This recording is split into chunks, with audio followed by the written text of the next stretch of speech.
40 সূরা মুমিন, রুকু 9, আয়াত 85, মক্কি। দয়াময় মেহেরবান আল্লাহর নামে। হামিম। সর্বশক্তিমান সর্বজ্ঞ আল্লাহ এই কিতাব নাজিল করেছেন, যিনি পাপ মোচন করেন, তওবা কবুল করেন, যিনি শাস্তিদানে কঠোর ও অনুগ্রহ বিতরণে অতুলনীয়। তিনি ছাড়া কোনো উপাস্য নেই, সবাইকে ফিরে যেতে হবে তারই কাছে। কেবল সত্য অস্বীকারীরাই আল্লাহর বাণী নিয়ে বিতর্কে লিপ্ত হয়। দুনিয়ায় ওরা এখন ইচ্ছা মতো অনেক কিছু করতে পারছে, কিন্তু হে নবী, তা যেন তোমাকে বিভ্রান্ত না করে। নূহের সম্প্রদায় সত্যকে প্রত্যাখ্যান করেছিল এবং পরবর্তীতে বহু সম্প্রদায় তাদের রসূলকে প্রত্যাখ্যান করেছে। সত্য ধর্মকে নিশ্চিহ্ন করার জন্য প্রত্যেক সম্প্রদায় অসার যুক্তি নিয়ে বিতর্কে লিপ্ত হয়েছে। রসূলদের নিরস্ত করার ও তাদের প্রাণ নাশের চক্রান্ত করেছে। শেষ পর্যন্ত আমি সত্য অস্বীকারীদের শায়েস্তা করেছি। কত কঠোর ছিল আমার শাস্তি!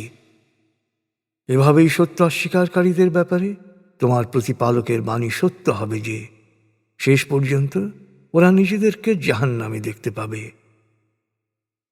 আরশ বহনকারী ও এর নিকটবর্তী ফেরেশতারা সব সময়ই তাদের প্রতিপালকের সপ্রশংস পবিত্রতা ও মহিমা ঘোষণা করে। তারা তাকে বিশ্বাস করে এবং সকল বিশ্বাসের জন্য ক্ষমা প্রার্থনা করে। বলে, হে আমাদের প্রতিপালক, তোমার রহমত ও জ্ঞান সব কিছুকে পরিব্যাপ্ত করে রয়েছে। অতএব যারা তওবা করে ও তোমার পথ অনুসরণ করে, তুমি তাদের ক্ষমা করো, জাহান্নামের আগুন থেকে তাদের রক্ষা করো। হে আমাদের প্রতিপালক, তোমার প্রতিশ্রুতি মোতাবেক বিশ্বাসীদের স্থায়ী জান্নাতে দাখিল করো। তাদের পিতামাতা, পতি পত্নী ও সন্তানদের মধ্যে যারা সৎ কর্মশীল হবে, তাদেরকেও তাদের সাথে জান্নাতে দাখিল করে। তুমি মহাপরাক্রমশালী, প্রজ্ঞাময়। হে আমাদের প্রতিপালক, তুমি তাদেরকে অন্যায় করা থেকে বিরত রাখো। যাদের তুমি অন্যায় থেকে রক্ষা করবে, তাদেরকেই তো সেদিন তুমি অনুগ্রহ করবে, আর এটাই তো মহা সাফল্য। কিন্তু মহাবিচার দিবসে সত্য অস্বীকারীদের বলা হবে, আজ তোমরা পরস্পরের উপর ক্ষোভ প্রকাশ করছ, কিন্তু যেদিন তোমাদের বিশ্বাস করতে বলার পরও তোমরা সত্যকে অস্বীকার করেছ, সেদিন তোমাদের উপর আল্লাহর অসন্তুষ্টি এর চেয়েও বেশি ছিল, কিন্তু তিনি তখন কিছুই করেননি। জবাবে ওরা বলবে, হে আমাদের প্রতিপালক, তুমি আমাদের দুবার প্রাণহীন করেছ, দুবার প্রাণ দিয়েছ। আমরা আমাদের সকল অপরাধ স্বীকার করছি। এখন আমাদের পরিত্রাণের উপায় কি? জবাবে বলা হবে, না, কোনো উপায় নেই। তোমাদের শাস্তির কারণ হচ্ছে, তোমাদেরকে যখন আল্লাহর একত্বের কথা বলা হতো, তখন তোমরা এই সত্যকে অস্বীকার করতে, কিন্তু আল্লাহর শরীক হিসেবে কাউকে যুক্ত করা হলে তোমরা তা বিশ্বাস করতে। আর চূড়ান্ত রায়ের ক্ষমতা তো শুধু মহামহিম আল্লাহর। আল্লাহ প্রকৃতিতে তাঁর মহিমার নিদর্শন ছড়িয়ে ছিটিয়ে রেখেছেন। তিনি আকাশ থেকে রিজিক প্রেরণ করেন। এই নিদর্শন থেকে শিক্ষা শুধু তারাই গ্রহণ করে যারা সব কিছুর গভীরে মনোনিবেশ করে আল্লাহমুখী হয়। অতএব সত্য অস্বীকারীরা যতই অপছন্দ করুক না কেন, তোমরা একাগ্র চিত্তে আল্লাহকে ডাকো, তার ধর্মবিধান অনুসরণ করো। তিনি আরশের অধিপতি, মহামহিম। তিনি তার বান্দাদের মধ্য থেকে যাহার নিকট ইচ্ছা নির্দেশ সম্বলিত ওহী পাঠান, যাতে মহাবিচার দিবসে জবাবদিহিতা সম্পর্কে সে মানুষকে সতর্ক করতে পারে। সেদিন সকল মানুষ আল্লাহর সামনে সমবেত হবে, তার কাছে কিছুই গোপন করতে পারবে না। সেদিন জিজ্ঞেস করা হবে, আজ একচ্ছত্র কর্তৃত্ব কার?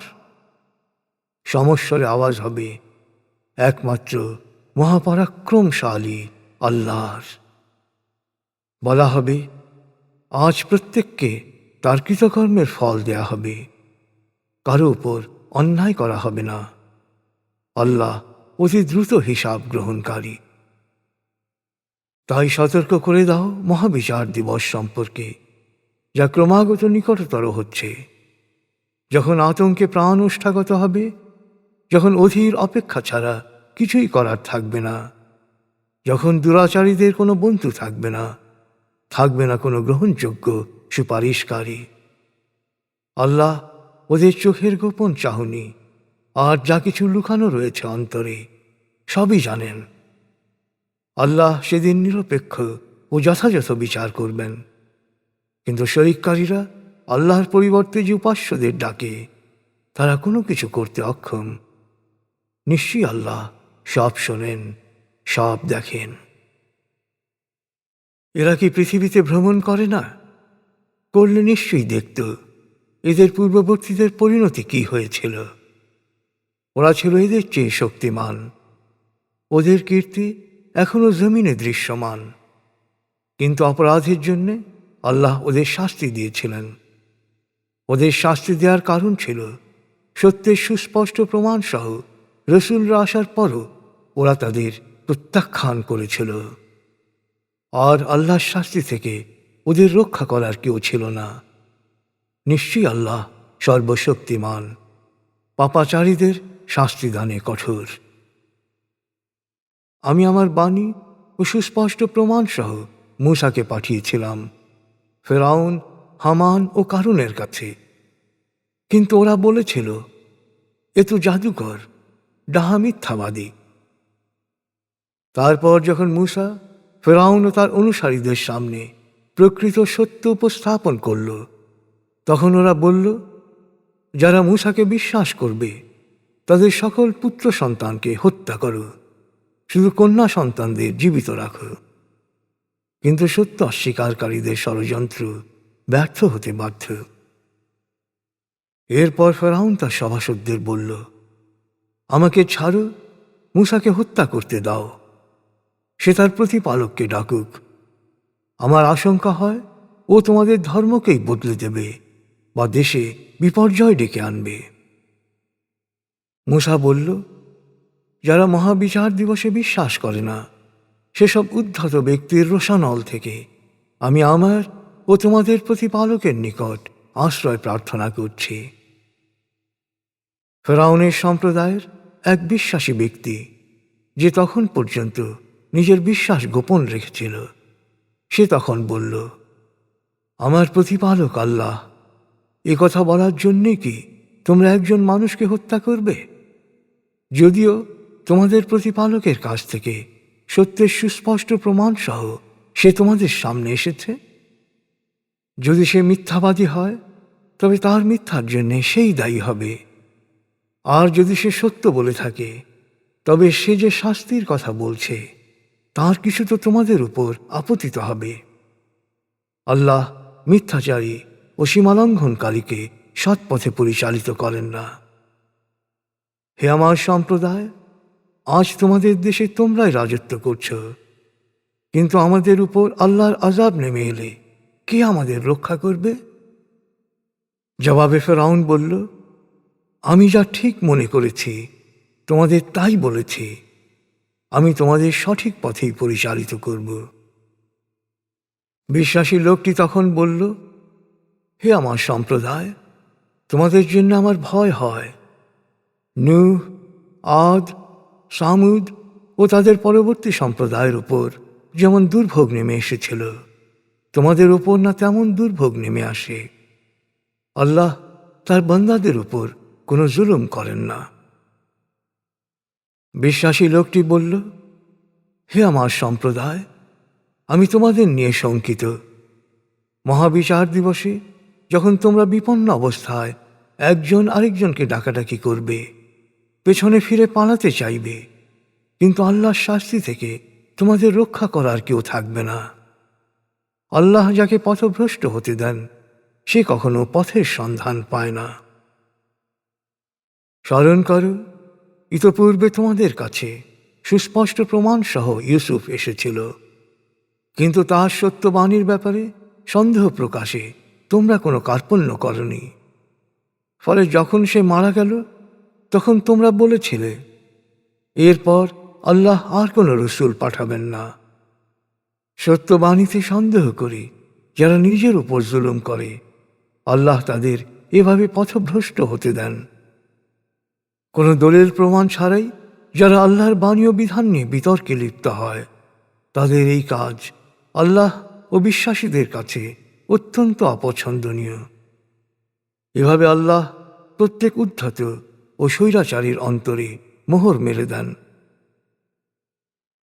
ফেরাউন বলল, হে হামান, তুমি আমার জন্যে খুব উঁচু প্রাসাদ বানাও, যার চূড়ায় উঠে আমি আকাশে মূসার উপাস্যকে দেখতে পাই। অবশ্য আমি নিশ্চিত যে সে মিথ্যাবাদী। এভাবে ফেরাউনের কাছে নিজের দুষ্কর্মই অত্যন্ত শোভন ও আকর্ষণীয় হয়ে উঠল, আর সঠিক পথ থেকে সে বিচ্যুত হল। আর ফেরাউনের সকল চক্রান্ত তার নিজের ধ্বংসের পথকেই প্রশস্ত করল। বিশ্বাসী লোকটি বলল, হে আমার সম্প্রদায়, তোমরা আমার কথা শোনো, আমি তোমাদের সঠিক পথে পরিচালনা করব। হে আমার সম্প্রদায়, পার্থিব জীবন তো ক্ষণস্থায়ী উপভোগ মাত্র, পরকাল হচ্ছে চিরকালের। কেউ জুলুম করলে সে জুলুমের অনুরূপ শাস্তি পাবে। পুরুষ বা নারী যেই বিশ্বাসী হয়ে সৎকর্ম করবে, সে জান্নাতে দাখিল হবে। সেখানে উপচে পড়া প্রাচুর্য ও সুখের মধ্যে থাকবে। হে আমার সম্প্রদায়, অবাক কাণ্ড, আমি তোমাদের ডাকছি মুক্তির দিকে, আর তোমরা আমাকে ডাকছ জাহান্নামের দিকে। তোমরা আমাকে বলছো আল্লাহর একত্বকে অস্বীকার করতে, আর যার সম্পর্কে আমার কোনো জ্ঞান নেই তাকে আল্লাহর সাথে শরিক করতে। আমি এখনো তোমাদের আহ্বান করছি মহাপরাক্রমশালী অতীব ক্ষমাশীল আল্লাহকে বিশ্বাস করতে। আমি সন্দেহাতীতভাবে তোমাদের বলছি, তোমরা যে উপাস্যকে রাখতে বলছো, দুনিয়া বা আখিরাতে তার কিছুই করার ক্ষমতা নেই। আমরা সবাই আল্লাহর কাছে ফিরে যাব, আর সীমালঙ্ঘনকারীরা জাহান্নামে স্থান পাবে। হে আমার সম্প্রদায়, আমার কথাগুলো শিগগিরই তোমরা স্মরণ করবে, আর আমি তো আমার সব কিছু আল্লাহতে সমর্পণ করেছি, আর আল্লাহ তার বান্দাদের প্রতি বিশেষ দৃষ্টি রাখেন। আল্লাহ তাকে ওদের সকল চক্রান্ত থেকে রক্ষা করলেন, আর ফেরাউনের সম্প্রদায় কঠিন আযাবে পরিবেষ্টিত হল। রসুলরা সকাল সন্ধ্যায় অর্থাৎ প্রতিদিন যে আগুনের শাস্তি সম্পর্কে সতর্ক করেছেন, তাই হবে ওদের কপালের লিখন। মহাবিচার দিবসে ফেরেশতাদের বলা হবে, ফেরাউন ও তার সম্প্রদায়কে নিক্ষেপ করো কঠিন আযাবে। যখন ওরা জাহান্নামে পরস্পর বিতর্কে লিপ্ত হবে, তখন দুর্বলেরা ক্ষমতাদর্পীদের বলবে, আমরা তো তোমাদের অনুসারী ছিলাম, এখন তোমরা কি আমাদের আগুনের শাস্তি কিছুটা কমাতে পারবে? ক্ষমতাদর্পীরা বলবে, আমরা সকলেই তো জাহান্নামে আছি, আর আল্লাহ তার ফয়সালা করে ফেলেছেন।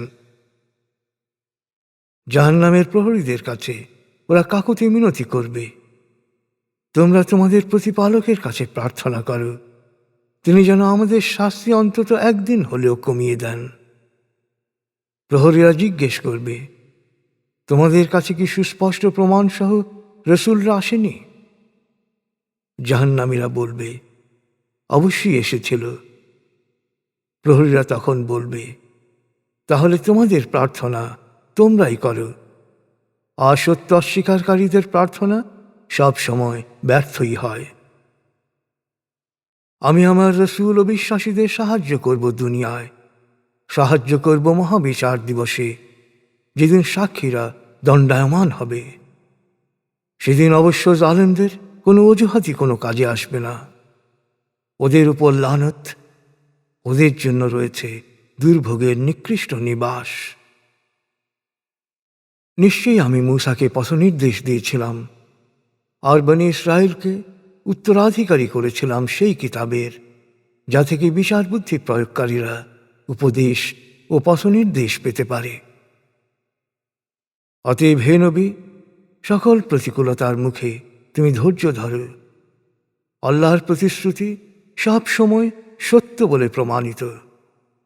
তুমি তোমার ভুল ত্রুটির জন্যে ক্ষমা প্রার্থনা করো এবং সকাল সন্ধ্যায় তোমার প্রতিপালকের সপ্রশংস পবিত্রতা ও মহিমা ঘোষণা করো। মনে রেখো, নিজেদের কাছে কোনো দলিল না থাকা সত্ত্বেও যারা আল্লাহর বাণী উপদেশ নিয়ে বিতর্ক করে, তাদের অন্তর অতি দাম্ভিকতায় জর্জরিত। তারা কখনো সফল কাম হবে না। অতএব তুমি শুধু আল্লাহর শরণাপন্ন হও। নিশ্চয়ই তিনি সব শোনেন, সব দেখেন। নিশ্চয়ই মানুষ সৃষ্টির চেয়ে মহাবিশ্বের সৃষ্টি অনেক অনেক বিশাল, কিন্তু অধিকাংশ মানুষই এ কথার অর্থ বোঝে না। অতএব দৃষ্টিহীন ও চক্ষুষ্মান কখনো সমান হতে পারে না। তেমনি সমান হতে পারে না বিশ্বাসী সৎকর্মশীল এবং সত্য অস্বীকারী দুরাচারীরা। অথচ বিষয়টি তোমরা কত কম মনে রাখো। মহাবিচার অবশ্যম্ভাবী, এ বিষয়ে কোনো সন্দেহ নেই, কিন্তু অধিকাংশ মানুষ বাস্তবে তা বিশ্বাস করে না, এ কথার মর্ম বোঝে না। তোমাদের প্রতিপালক বলেন, তোমরা আমাকে ডাকো, আমি সাড়া দেব, দোয়া কবুল করব। যারা অতি অহমিকায় আমার ইবাদতে বিমুখ, তারা অবশ্যই লাঞ্ছিত অবস্থায় জাহান্নামে নিক্ষিপ্ত হবে। আল্লাহ তোমাদের বিশ্রামের জন্য রাত সৃষ্টি করেছেন, আর সব কিছু দেখার জন্যে দিনকে করেছেন উজ্জ্বল। নিশ্চয়ই আল্লাহ মানুষের প্রতি অতি অনুগ্রহশীল, কিন্তু অধিকাংশ মানুষই শুকরিয়া আদায় করে না। অথচ আল্লাহই তোমাদের প্রতিপালক, সব কিছুর স্রষ্টা। তিনি ছাড়া কোনো উপাস্য নেই। আসলে কত বিভ্রান্ত হলে একজন এ সত্য থেকে দূরে যেতে পারে। যারা জেনে শুনে আল্লাহর বাণীকে অস্বীকার করে, তাদের মানসিকতাই বিকৃত হয়ে যায়, তারা বিভ্রান্তিতে ডুবে যায়। আল্লাহ জমিনকে তোমাদের বাস উপযোগী করেছেন, আকাশকে করেছেন চাঁদোয়া, তোমাদের আকৃতি গঠন করেছেন এবং তা গঠন করেছেন সর্বোত্তম অনুপাতে। তোমাদের দিয়েছেন উত্তম রিজিক। তিনি আল্লাহ তোমাদের প্রতিপালক। মহাবিশ্বের প্রতিপালক আল্লাহ কত মহান! তিনি চিরঞ্জীব, তিনি ছাড়া কোনো উপাস্য নেই। তাই ধর্মনিষ্ঠ হয়ে একাগ্র চিত্তে শুধু তাকেই ডাকো, তারই ইবাদত করো। নিশ্চয়ই সকল প্রশংসা মহাবিশ্বের প্রতিপালক আল্লাহরই জন্যে। হে নবী, ওদের বলো, আমার প্রতিপালকের কাছ থেকে সত্যের সুস্পষ্ট প্রমাণ আসার পর আল্লাহ ছাড়া তোমরা অন্য জাতের উপাসনা করো। আমাকে তাদের ইবাদত করতে নিষেধ করা হয়েছে। আমাকে আদেশ করা হয়েছে মহাবিশ্বের প্রতিপালকের কাছে নিজেকে পুরোপুরি সমর্পিত করতে। আল্লাহ তোমাদের সৃষ্টি করেছেন মাটি থেকে, পরে শুক্রবিন্দু থেকে, তারপর নিষিক্ত ডিম্ব থেকে, তারপর পৃথিবীতে আগমন ঘটে শিশুরূপে, তারপর যৌবনে পদার্পণ করো, তারপর হও বৃদ্ধ। তোমাদের মধ্যে কেউ কেউ মারা যাও পরিণত বয়স হওয়ার আগেই। এভাবেই তিনি সব কিছু সম্পন্ন করেন, যাতে তোমরা তার নির্ধারিত সময় পর্যন্ত সুযোগ পাও, যাতে তোমরা তোমাদের বিচার বুদ্ধি প্রয়োগ করতে পারো। তিনি জীবন দান করেন ও মৃত্যু ঘটান। তিনি যখন কোনো কিছু করবেন বলে স্থির করেন, তখন শুধু বলেন হও, আর সাথে সাথে তা হয়ে যায়। হে নবী, তুমি কি ওদের লক্ষ্য করো না, যারা আল্লাহর বাণী নিয়ে বিতর্ক করে? তারা সত্য থেকে কত দূরে সরে গেছে। যারা এই কিতাবকে অস্বীকার করে, তারা আসলে অতীতে যত রসূলকে বাণীসহ আমি পাঠিয়েছি তা সবই অস্বীকার করে। কিন্তু সময় হলেই ওরা জানতে পারবে ওরা কত অন্ধ ছিল। মহাবিচার দিবসে ওদের গলায় মূর্খতা ও অহংকারের শিকল ও বেড়ি লাগানো হবে। তারপর টেনে নিয়ে ফেলা হবে ফুটন্ত আঠালো তরলের মধ্যে। ওদের বানানো হবে জাহান্নামের জ্বালানি। অতঃপর ওদেরকে জিজ্ঞেস করা হবে, আল্লাহ শরীক বানিয়ে যাদের উপাসনা করতে, তারা আজ কোথায়? ওরা জবাবে বলবে, তারা আমাদের কাছ থেকে উধাও হয়ে গেছে। অথবা আগে যাদের উপাসনা করতাম, বাস্তবে তাদের কোনো অস্তিত্বই ছিল না। তখন তাদের বলা হবে, আল্লাহ এভাবেই সত্য অস্বীকারীদের পথভ্রষ্ট হতে দেন। এটা হচ্ছে সত্যাসত্য বিবেচনায় মনোযোগ ও সময় না দিয়ে অযথা উল্লাস, মাতামাতি বা অতিদাম্ভিকতার পরিণতি। এখন জাহান্নামে প্রবেশ করে। দেখো উদ্ধতদের স্থায়ী নিবাস কতই না নিকৃষ্ট। অতএব হে নবী, সকল প্রতিকূলতার মুখে তুমি ধৈর্য ধরো। নিশ্চয়ই আল্লাহর প্রতিশ্রুতি সত্য। আমি সত্য অস্বীকারীদের যে শাস্তির কথা বলেছি, তার কিছুটা যদি দুনিয়াতেই তোমাকে দেখিয়ে দেই, বা এর আগেই যদি তোমাকে দুনিয়া থেকে তুলে নেই, তাতে কি যায় আসে?